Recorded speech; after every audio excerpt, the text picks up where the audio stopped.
नमस्कार. 10वी सीबीएसई यामध्ये मराठी या विषयामध्ये विद्यार्थ्यांना थोडा कठीण जाणारा आणि थोडा समजायला अवघड जाणारा भाग म्हणजे संदर्भसहित स्पष्टीकरण. परंतु मी तुम्हाला या व्हिडिओमध्ये संदर्भसहित स्पष्टीकरणामध्ये पूर्णपैकी पूर्ण गुण कसे मिळतात ते आपण माहित करून घेणार आहोत. मित्रांनो, संदर्भसहित स्पष्टीकरण हा प्रश्न क्रमांक 6 म्हणजे पाठ्यपुस्तकावर आधारित जो तुमचा विभाग आहे त्या विभागामध्ये प्रश्न क्रमांक 6 मध्ये संदर्भसहित स्पष्टीकरण तुम्हाला विचारलं जातं. यामध्ये दोन कवितेचे तुम्हाला ओळी दिलेल्या असतात, लाईन दिलेल्या असतात. त्यामधील एकाच याच्यावर तुम्हाला संदर्भ स्पष्टीकरण करायचं आहे. म्हणजे एकंदर आपल्याला 4 कविता पाठ्यपुस्तकांमध्ये बोर्डाकरता देण्यात आलेल्या आहे आणि बोर्डाकरता असलेल्या 4 कवितांमधून 3 कविता जरी तुम्ही परफेक्ट केल्या तरी तुम्हाला ते गुण पूर्ण मिळतात. मग नेमकं कोणत्या कवितेचं कसं करावं हे तर मी सांगणारच आहे, परंतु संदर्भाचे स्पष्टीकरणासाठी काय गोष्टी गरजेच्या असतात समजून घ्या. बघा, संदर्भाचे स्पष्टीकरण या प्रश्नांकरता पहिले लिहायचं असतो मित्रांनो संदर्भ हा एक भाग. दुसरा जो पार्ट असतो त्याच्यामध्ये तो म्हणजे स्पष्टीकरण. आता स्पष्टीकरण हा भाग असतो याच्यात दुसऱ्या नंबरवर. तिसरा जो पार्ट असतो तो असतो मित्रांनो वैशिष्ट्ये. आणि ह्या 3 गोष्टींमध्ये नेमकं काय गरजेचं आहे ते आपण बघणार आहोत. बघा, लक्षात घ्या, संदर्भामध्ये तुम्हाला काय लिहायचंय. संदर्भामध्ये तुम्हाला लिहायचं आहे कवितेचं नाव, कवितेचे नाव लिहायचंय. त्यानंतर तुम्हाला लिहायचं आहे कवी आणि त्यानंतर याच्यामध्ये गरजेचा आहे तो म्हणजे विषय. ओके, हे 3 भाग संदर्भामध्ये कवितेचं नाव, कवी आणि कवितेचा विषय. आता स्पष्टीकरणामध्ये काय लिहायचं आहे. स्पष्टीकरणामध्ये ज्या ओळी दिलेल्या आहेत दिलेल्या ओळींचा म्हणजे लाईनचा अर्थ लिहायचा आहे. ओळींचा तुम्हाला मित्रांनो अर्थ लिहायचा आहे. ओके, आणि तिसरं म्हणजे वैशिष्ट्य. वैशिष्ट्य म्हणजे त्या कवितेमध्ये कोणत्या भाषेचा वापर केलेला आहे, यमक वगैरे काय वापरलेला आहे असा तो प्रकार असतो. पण याच्याकरता मी तुम्हाला प्रत्येक कवितेला युनिक वैशिष्ट्य इथं लिहून देणार आहे आणि ते युनिक वैशिष्ट्य जरी तुम्ही लिहिलं ते प्रत्येक कवितेकरता लागू पडते. जसं उदाहरणार्थ आता वैशिष्ट्यांमध्ये बघा, प्रस्तुत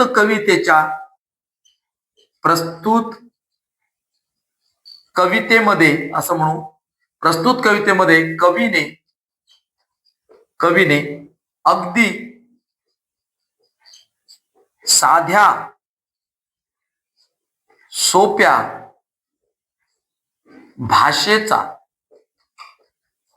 वापर केला आहे. बघा, मनाला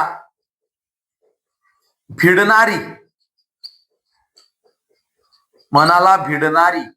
भाषा आहे.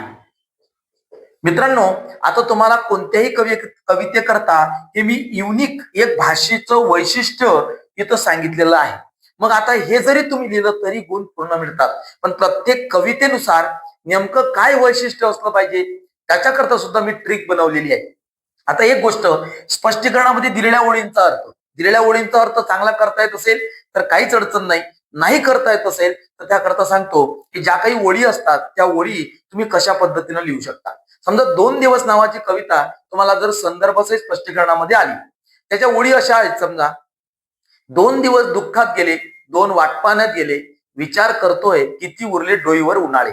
आता या ओळींमध्ये तुम्हाला जर परफेक्ट अर्थ माहित नाही, तुम्ही कसं लिहू शकता की 2 दिवस दुःखात गेले, कवीचे 2 दिवस दुःखात गेले, 2 दिवस कवीचे वाटपाण्यात गेले. आता कवी विचार करतोय डोक्यावर किती उन्हाळे शिल्लक राहिले, किती दुःखाचे उन्हाळे शिल्लक राहिले. बस असं सहज तुम्ही त्याच्या ओळीचा अर्थ लिहू शकता. म्हणजे सरळ ओळीतूनच गद्य स्वरूपात लिहिलं तर तरी चालतो. आता नेमकं प्रत्येक कवितेनुसार काय वैशिष्ट्य असलं पाहिजे ते मी तुम्हाला सांगणार आहे. पण एक गोष्ट लक्षात घ्या, संदर्भ, स्पष्टीकरण आणि वैशिष्ट्य हे 3 भाग तुम्हाला त्याच्यामध्ये करावे लागतात. संदर्भामध्ये कवितेचं नाव, कवी आणि विषय, स्पष्टीकरणामध्ये दिलेल्या ओळीचा अर्थ आणि खाली वैशिष्ट्य. आता प्रत्येक कवितेनुसार काय असायला पाहिजे विषय आणि काय आहे त्याचं वैशिष्ट्य जाणून घेऊया या चार्टच्या माध्यमातून. समोर जो चार्ट आहे त्या चार्ट मध्ये बघा, पहिले तुम्हाला कॉलम मध्ये दिलेलं आहे कवितेचं नाव, दुसरा कॉलम आहे कवी किंवा कवयित्री, तिसरा कॉलम आहे कवितेचा विषय आणि चौथा कॉलम आहे कवितेची वैशिष्ट्य. आता पहिली कविता आहे अंकेला मी दास तुझा, त्याचे कवी आहेत संत नामदेव महाराज. कवितेचा विषय आहे विठ्ठलाची वाट पाहणाऱ्या भक्ताची मानसिकता आणि कवितेची वैशिष्ट्य आहे परमेश्वर व भक्त यांचे आई व मुलांचे नाते, यातून मातृत्व ही भावना व्यक्त झाली आहे. दुसरी कविता आहे 2 दिवस. नारायण सुर्वे कवी आहेत. कवितेचा विषय आहे कामगारांच्या जीवनाचे चित्रण. कवितेची वैशिष्ट्य आहे कामगारांच्या जीवनातील तळफळ, वेदना, दुःख कवीने मांडले आहे. तिसरी कविता आहे ऑप्शन. ऑप्शन कवितेचे कवयित्री आहेत इंदिरा संत. सीमेवर लढणाऱ्या जवानांना ऑप्शन केले आहे, हे कवितेचा विषय आहे. आणि कवितेची वैशिष्ट्य आहे सीमेवर लढणाऱ्या जवानांविषयी आदरभाव व त्यांचे जीवन कवितेत दर्शवले आहे. तिसरी कविता आहे स्वप्न करू साकार. कवितेचे कवी आहेत किशोर पाठक. कवितेचा विषय आहे देशाच्या उज्ज्वल भविष्याचे चित्र रेखाटले आहे. आणि कवितेची वैशिष्ट्य आहे प्रस्तुत कवितेत कृषी संस्कृतीचे, एकजुटीचे व सामर्थ्याचे चित्रण प्रस्तुत कवितेत केलेले आहे. मित्रांनो, तुम्हाला इथं ज्या काही कविता आता दिलेल्या आहेत त्या कवितेचा त्या कवितेचा जर विचार केला, जो चार्ट मध्ये मी तुम्हाला दिलेला आहे त्याच्यामध्ये एक गोष्ट नक्कीच आहे की यानुसार जर तुम्ही विचार केला तर तुमचं असं लक्षात येईल की मी प्रत्येक कवितेचा विषय आणि त्याचं वैशिष्ट्य शॉर्ट मध्ये तुम्हाला लिहून दिला आहे. आणि याच्यातल्या 3 कविता जरी केल्या तरी पूर्णपैकी पूर्ण गुण मिळणार आहेत. पुढील येणाऱ्या प्रत्येक व्हिडिओचं मी शॉर्ट करून प्रत्येक ग्रामर अगदी सोप्या पद्धतीनं तुमच्या समोर ठेवणार आहे. म्हणून शेवटपर्यंत जिनियसच्या व्हिडिओ सोबत बनवून राहा. अद्यापही सबस्क्राईब ज्यांनी केलं नसेल, बेल आयकॉन दाबली नसेल ते दाबा आणि जास्तीत जास्त सबस्क्राईब करा, आपल्या मित्रांना पाठवा. चला, बेस्ट ऑफ एफर्ट्स.